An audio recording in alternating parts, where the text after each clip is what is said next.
রাত 11টা। ঢাকার বাতাসে ক্লান্ত গরম জমে আছে।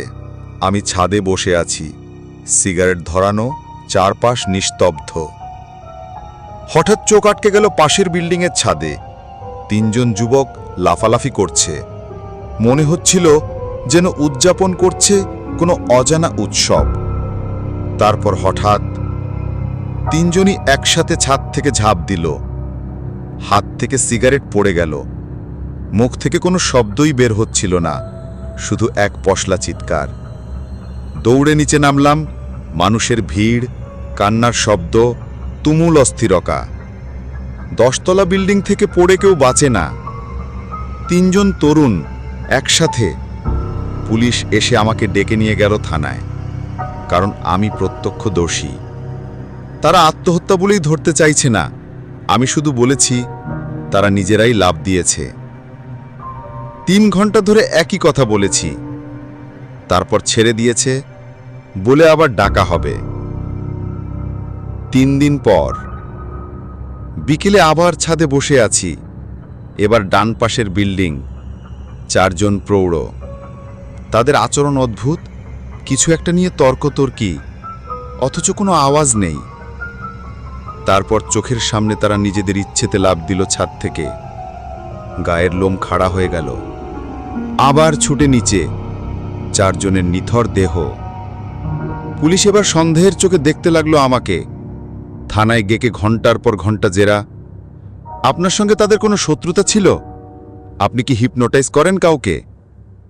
আমি কেবল বলেছি আমি দেখেছি ওরা নিজেরাই লাফ দিয়েছে। শেষমেশ তথ্য প্রমাণ না থাকায় ছেড়ে দিল। এরপর কিছুদিন আমি নিজেকে সরিয়ে রাখলাম শহরের বাইরে। এক দুপুরে হাইওয়ের পাশে দাঁড়িয়ে আছি।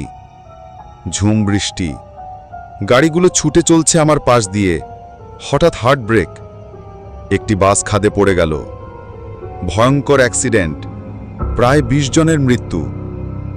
পুনরায় থানায় যেতে হলো, কারণ আমি আবারও প্রত্যক্ষদর্শী।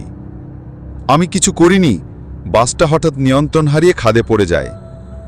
কিন্তু পুলিশ বলল তোমাকে আবার ডাকা হবে।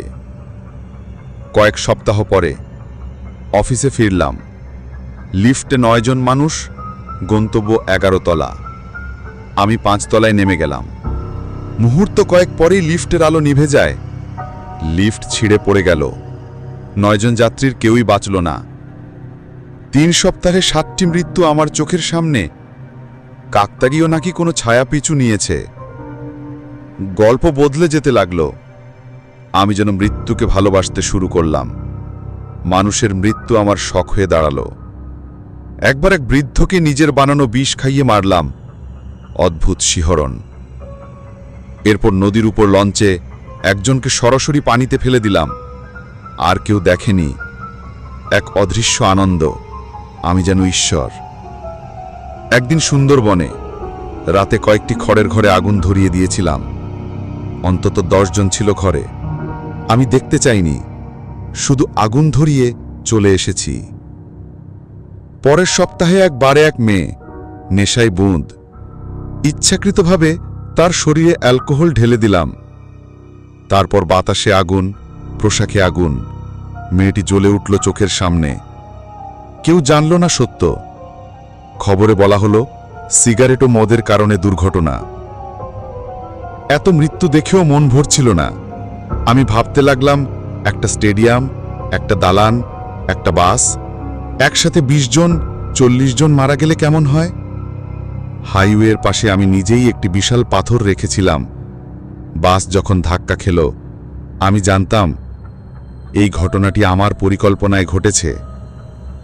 তবুও একটা প্রশ্ন মাথায় ঘুরছিল, ছাদ থেকে যারা লাফ দিয়েছিল তারা কি আমার মতোই কোনো খুনের খেলোয়াড়ের শিকার ছিল? আমি তো কিছু করিনি, তবু আমার সামনে সবকিছু ঘটেছে। তবে কি আমার মতোই কেউ, যার উপস্থিতি ছাড়াই মৃত্যু ঘটে? ভেবেই চলছিলাম। ঠিক তখন পুলিশ এসে গ্রেফতার করল আমাকে। আপনি সন্দেহভাজন। ছাদ থেকে লাফ দেওয়ার ঘটনায় আপনি জড়িত থাকতে পারেন। জেলে ঢুকলাম। বিরক্তিতে মাথা ভেঙে পড়ছে। একসময়ে একজন এসে পাশে বসল। স্মার্ট, সুদর্শন বলল, hello brother, welcome to the jail. আমি একটু বিরক্ত হয়ে বললাম, কেন? সে হেসে বলল, সুন্দরবনে খড়ের ঘরে আগুনে 7 জন মারা গিয়েছিল, সেই মামলায়। আমি নিঃশ্বাস বন্ধ করে ওর দিকে তাকিয়ে রইলাম।